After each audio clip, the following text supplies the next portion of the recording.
పోలీసుల్ని కించపరిచినట్టు మాట్లాడుతున్నావు అని అంటే నువ్వు ఏమన్నా నీకు దమాకు ఉండి మాట్లాడుతున్నావా, దమాకు లేక మాట్లాడుతున్నావా, లేకపోతే సామాజిక స్పృహ ఉన్నదా, చట్టం చదువుకున్నావా? ప్రతి ఒక్క పౌరుని బాధ్యత రాజ్యాంగం గురించి తెలుసుకోవడం, చట్టం గురించి తెలుసుకోవడం. చిన్న చిన్న విషయాలు కూడా మీరు ముందేసుకుని ఎవరిని బ్లేమ్ చేద్దాం అనుకుంటున్నారు, ఎలా బయటపడదాం అనుకుంటున్నారు? This is not the way. నువ్వు ఎవరినో బదనాం చేసి బయటపడాలనుకునేది తప్పు. నువ్వు చేసింది తప్ప రైట్ అనేది కూడా నేను చెప్పాను. ఎందుకంటే నీ విజ్ఞప్తి వదిలేస్తా, నీ దగ్గర ఉన్న చట్టాన్ని నడిపించే న్యాయవాదులు మీ దగ్గర ఉన్నారు, వారే చెప్తారు. అంతేగాని కోర్టు ఏం చెప్పింది, కోర్టు విషయాన్ని నేను మాట్లాడకూడదు. కానీ ఏం చెప్పింది? నీ కోర్టు కేసు తీసేసిందా? తీసేస్తే మరి మంచిగా హ్యాపీగా తెలియదు. తీసేసినాక మాత్రం నువ్వు ముద్దాయి కదా, ముద్దాయి ఏం చేయాలి? నీకు రెగ్యులర్ బెయిల్ కూడా కాదు,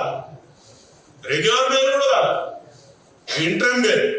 నువ్వు దాన్ని చూసుకుని నాకు అంతా స్వేచ్ఛ వచ్చేసింది అనుకోదు. You are under the clutches of law.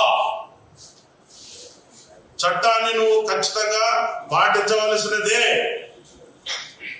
చట్టాన్ని పాటించకపోతే జైలు ఊసల వెనక ఉండాల్సిందే. అది చట్టం. మీరేమన్నా మాకు చుట్టమా? మీరేమన్నా మాకు శత్రువా? మీరేమన్నా మాకు లేకపోతే పాలోడా పగోడా? ఏమున్నది మీతో? కాబట్టి మీ అనుభవం, మీకు 22 సంవత్సరాల అనుభవం ఉంది, 37 అనుభవం ఉంది, మాకు అవసరం లేదు. కానీ మీరు చట్టాన్ని మాత్రం ఖచ్చితంగా గౌరవించాల్సిందే. మీది ఏం కేసు అండి? ఇట్లాంటి కేసులు ప్రతిరోజు పదుల సంఖ్యలో రిపోర్ట్ అయితే you are one of the accused. ఇట్లాంటి కేసులా నువ్వు ఒక నేరస్తుని మాత్రమే. మరి చట్టం గురించి రకరకాల ఇలిస్ట్రేషన్స్ ఇస్తా ఉన్నారు. ఏదున్నా కూడా పేపర్ మీద ఏదైతే ఉన్నదో గదే.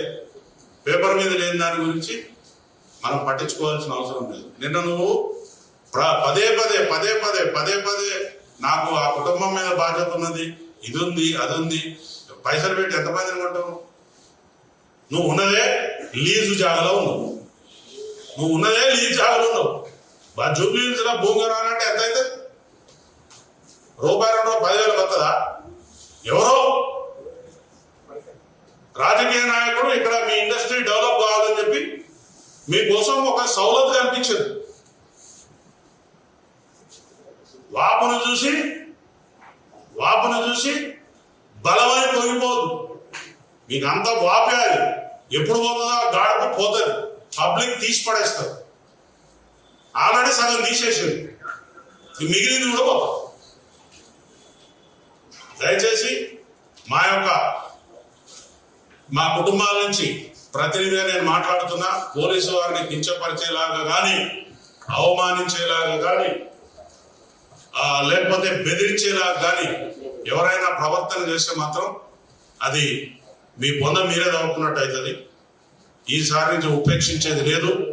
చట్టపరంగా ముంగడిపోతాం, న్యాయపరంగా ముంగడిపోతాం. ప్రజలలో కూడా తీసుకుపోయి మీ బట్టలు కూడా తీపిస్తాం. పబ్లిక్ లో కూడా పోయి ఊరికి మీటింగ్లు పెట్టి మీ బట్టలు కూడా తీపిస్తాం. Be careful. Thank you very much.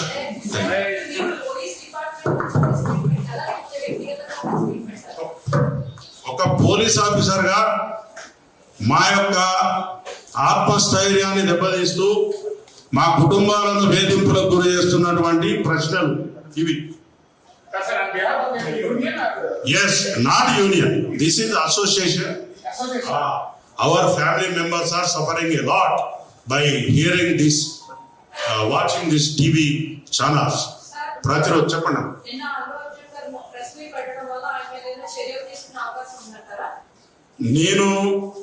నేను ఒక ఫ్యామిలీ మెంబర్గా మాట్లాడుతున్నాను.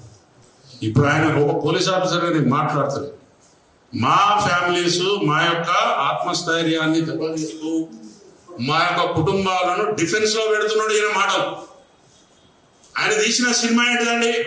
ఒక సీనియర్ పోలీస్ ఆఫీసర్ని తీసుకుపోయి రాత్రి కూడా మందు తాగిపించి లక్షల రూపాయలు ఇచ్చి బట్టలన్నీ కూడా తీసుకొస్తే పోలీస్ స్టేషన్కి వస్తే ఆయన కుక్క కూడా గుర్తుపట్టదు ఆయన. అటువంటి సమాజాన్ని సృష్టించాలని నేను అనుకుంటున్నా.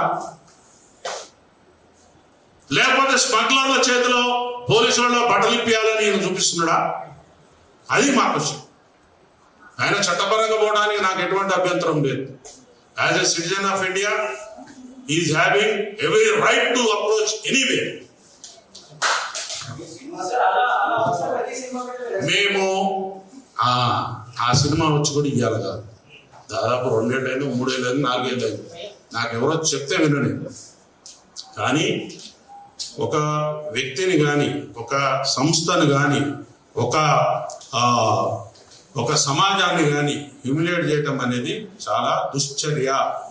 నువ్వు ఈ సమాజంలో బతికే మనిషిగా నీకు ఎటువంటి రైట్ లేదు, ఎటువంటి రైట్ లేదు. సినిమా కూడా ఎంటర్టైన్మెంట్, ఐ లవ్ ఇట్, ఎంటర్టైన్మెంటే. కానీ నువ్వు ఎంటర్టైన్మెంట్ ఎక్కడ దాకా ఉండాలి?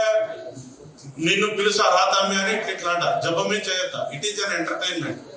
రాని ఇంట్లో ఒకటి మిగతా అది ఎంటర్టైన్మెంట్ అవుతుందా? అది అటాక్ అవుతుంది. అవును, నేను అడుగుతున్నా కదా, ఇప్పుడు నేను ఏమంటున్నా, సెన్సార్ బోర్డు చర్యలు తీసుకున్నదనే అడుగుతున్నా. నేను వాళ్ళు ఇబ్బందులు ఇయ్యదనే అడుగుతున్నా. అసలైన తొలి వెలుగు.